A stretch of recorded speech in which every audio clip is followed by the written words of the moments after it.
Ondanks de giftige PFAS kun je gewoon zwemmen in de Westerschelde. Nou, het is veilig, hè? Ja, gerustgesteld? Ik wel, tuurlijk, uiteraard. En verder in deze uitzending. Politieonderzoek naar brand in sporthal. En ramen eruit, schilderij erin.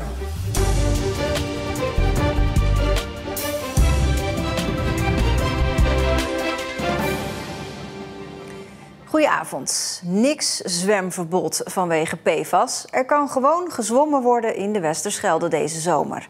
Dat concludeert de provincie na onderzoek dat het RIVM heeft gedaan naar de giftige PFAS in het water.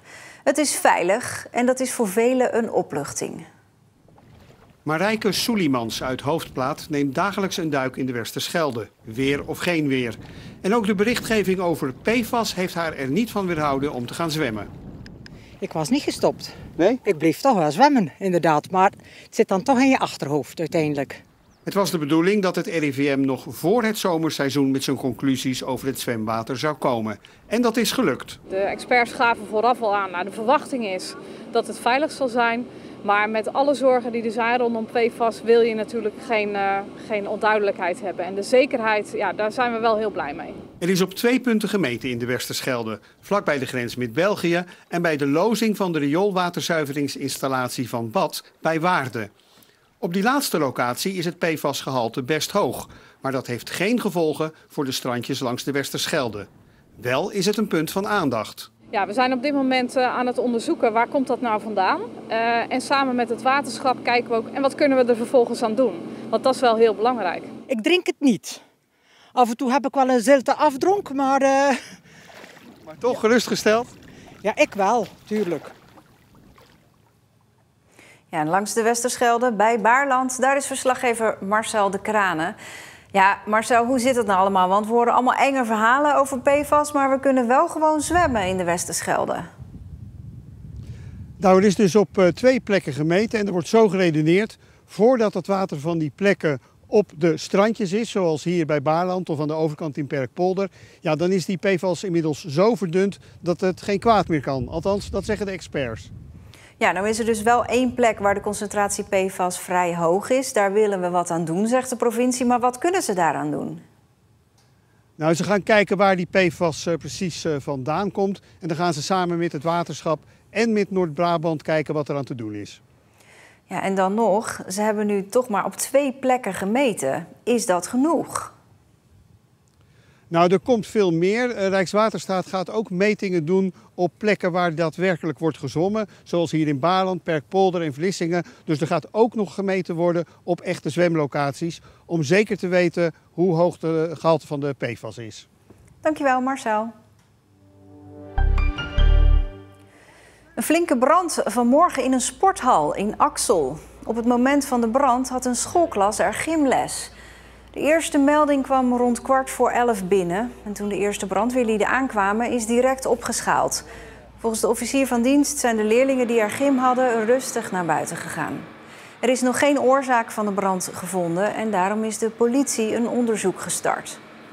Gisteren was er ook al brand in Axel. Toen stond een huis in brand en dat sloeg over naar de woningen ernaast. De politie heeft vanmorgen 3 16-jarige jongens opgepakt voor de overval op de Aldi in Zierikzee eind januari. De jongens bedreigden het personeel met een mes en gingen er met geld en grote hoeveelheden sigaretten vandoor. 2 jongens komen uit de gemeente Schouwen-Duiveland, de derde uit de gemeente Borselen. En vanwege hun leeftijd worden hun woonplaatsen niet bekendgemaakt. Speciaal transport vanmorgen in Vlissingen. Bij het Maritiem Museum werd een levensgroot familieportret afgeleverd van Michiel de Ruiter, geleend van het Rijksmuseum. Gespecialiseerde verhuisbedrijven en medewerkers van het museum hebben het met uiterste precisie naar binnen getakeld. Nou, wij hebben goede contacten met het Rijksmuseum en die hebben het ons aangeboden. Die vonden het ook een goed idee dat het naar Vlissingen zou komen. Dus toen hebben we daar onderhandeld en toen zijn we daar gelukkig heel goed uitgekomen. En het mooie is dat wij het echt voor langere tijd mogen laten zien hier in Vlissingen. Er is een raam uitgehaald om het schilderij binnen te krijgen. En dat past allemaal maar net. Waarschijnlijk is het vanaf morgen al voor het publiek te zien. Op het doek staat Michiel de Ruiter met zijn derde vrouw Anna van Gelder, inclusief kinderen en kleinkinderen. Ja, en het is nog altijd een raadsel wie nou dit kunstwerk langs de N61 in Biervliet heeft gemaakt. Al is er ook nog een enkeling die niet ziet wat er staat. Ik zou mijn god niet weten wat dat betekent. Ja, een lekker pilsje. Watervliet misschien? Of... Nee, het staat voor Biervliet. Staat voor Biervliet? Ja. Oh nee, helemaal niet bekend. Het gerucht gaat dat de stichting Geuzenfeesten erachter zit, maar zij beweren anders. Vanwege tijdgebrek en heel de korte tijd van organiseren van de Geuzenfeesten is het er echt niet van gekomen. We hebben het echt niet gedaan. Naar verwachting zullen de letters niet lang blijven staan, want de grond is van Rijkswaterstaat en die zal ze op den duur wel weghalen. Woensdag is met stip de leukste schooldag voor de groepen 7 en 8 van de Sint-Josefschool in Vlissingen. Dan krijgen ze les van gastdocenten die de leerlingen kennis laten maken met hun beroep. Zo leren ze bijvoorbeeld de journalistiek kennen en duiken ze in de wereld van het theater. Met niet alleen acteren, maar ook kostuums maken. Een spookkoe, een harige draak, een Dracula en nog een spookkoe. De kinderen maken vandaag monsterlijke handpoppen. En spookkoeien zijn populair. Davy weet waarom. Die bijt je en dan word je ook een koe. We zijn nu bezig met het vak podiumkunsten. En bij podiumkunsten horen natuurlijk allemaal verschillende beroepen. Niet alleen maar de acteurs, maar ook de mensen achter de schermen. En vandaag maken we kennis met het vak kostuumontwerp. En zij maken dan een miniatuurkostuum eigenlijk, dus een monsterhandpop. 1 oog. En er zijn niet grotere van dit. De gastdocent in groep 7 is de ervaren kostuumontwerper Sylvia van Dam. En zij heeft net zoveel plezier in de les als de leerlingen. Ik vind het enig. Ik heb het verleden week ook al gedaan in de andere klas. En deze kinderen zijn zo enthousiast dat het alleen maar heel erg leuk is om te doen. Het doel van de lessen van IMC Basis is de leerlingen kennis te laten maken met zoveel mogelijk beroepen.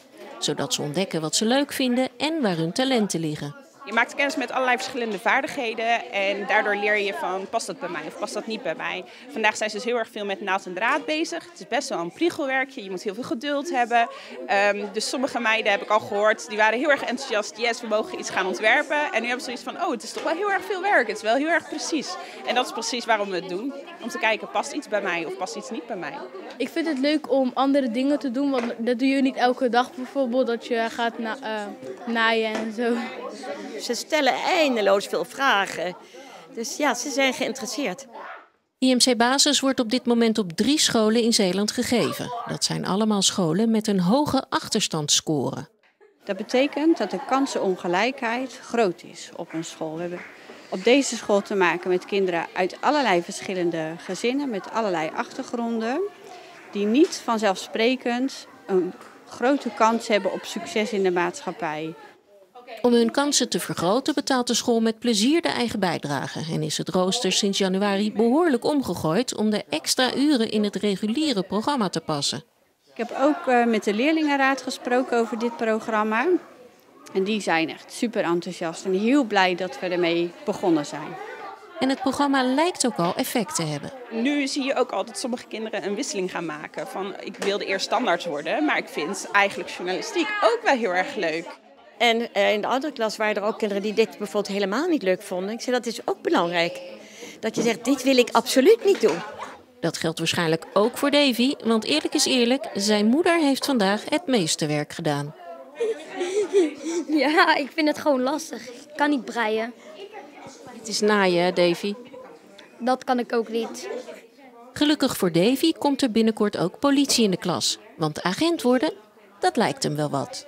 Mag je lekker in een politiewagen rijden. En dan mag je heel snel gaan, omdat als je de sirenes aanzet, mag je heel snel gaan. En het is gewoon, ik bescherm mensen dan.